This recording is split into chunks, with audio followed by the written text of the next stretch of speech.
आपली कमजोरी कोणाला सांगून त्यांच्याकडून हमदर्दी मिळवून सोशल मीडियावर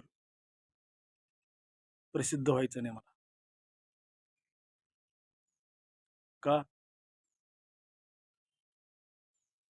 देवाने आपल्याला या धर्तीवर सोडलेलं आहे. काही ना काही काम दिलेलं आहे. आणि आतापर्यंत मी काही ना काही काम केलेले आहे.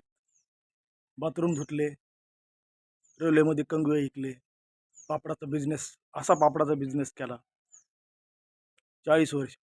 अजून बी लोक माझ्या महिला, माझ्या आया बहिणी माझं नाव अजून बी घेतात, दीपक पापडवाला म्हणून.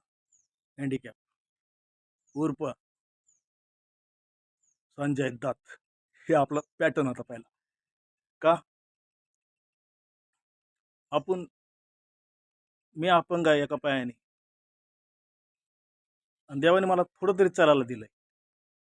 मग का मी स्वतःला अपंग समजू? माझी सर्वात आवडता छंद gym.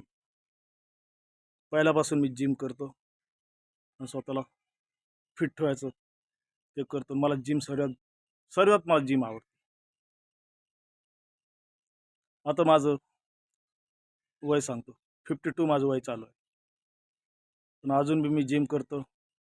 Dumbbells, weight lifting, बुलवर, dips सर्व मी जबरदस्त करतो.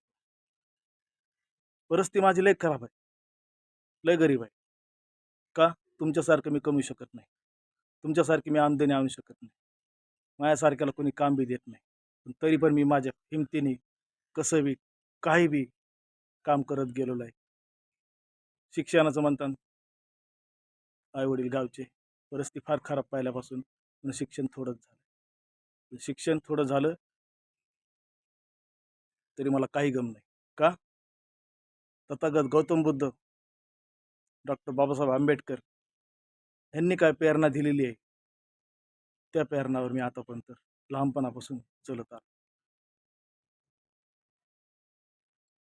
सांगायचं तात्पर्य एवढंच मित्रांनो, कमजोरी असली तरी भिवू नका. माझ्या अपंग मित्रांना बी सांगतो, वयस्कर आजी आजोबा हे झालेले आहेत आता, त्यांना बी हे सांगतो. का? आजकालची मुलं कुणी कुणाला सांभाळत नसते, कुणी कुणाचा ठेकाच घेतला नाही म्हणतात. आपण जे करतो ते विसरून जातात ते. का? हे निसर्गाने त्यांना आता असं असं डोक्यात टाकत चाललेत.